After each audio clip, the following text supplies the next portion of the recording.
पूर्व कैसरगंज सांसद बृजभूषण शरण सिंह ने मीडिया से बातचीत के दौरान बंगाल पर त्रुटिकरण की राजनीति करने का आरोप लगाया और कहा कि इसका प्रभाव पूरे देश पर पड़ेगा।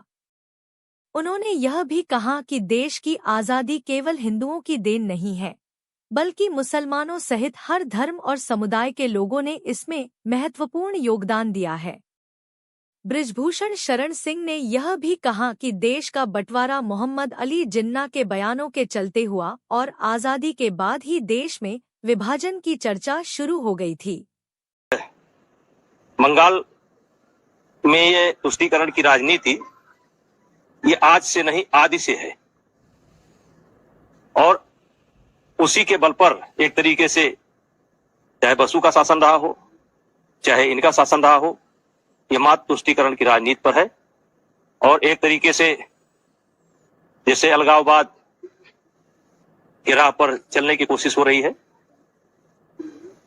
और ये उचित नहीं है क्योंकि इसका असर पूरे देश में पड़ेगा।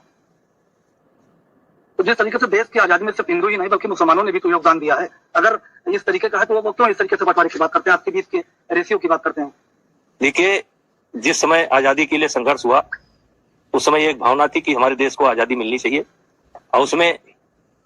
जो पढ़े लिखे लोग थे, चाहे हिंदू हो चाहे मुसलमान, सबकी भागीदारी रही है। लेकिन हमें ये नहीं भूलना चाहिए कि उसी आजादी के संघर्ष के दौरान ही देश की बंटवारे की बात शुरू हो गई थी और जिन्ना जी का एक प्रस्ताव आया था और जिन्ना जी के बहुत बयान हैं, उसी आधार पर जो है देश का बंटवारा हुआ। लेकिन वो फार्मूला फेल हो गया क्योंकि बंटवारा तो हुआ, नुकसान हुआ, लोग मारे गए,